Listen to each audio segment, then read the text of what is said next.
Assalamualaikum. Hello everyone, welcome back to my another video. In this video, how to freeze data in Excel chart. Okay, simply select data, right click mouse, go to format cells and tick mark this lock. Go to review options, protect sheet, select all, tick mark this. Okay,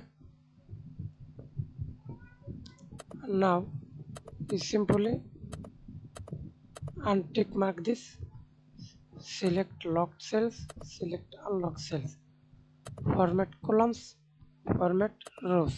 Okay, you lock this object, simply and tick mark this edit object. Now click OK.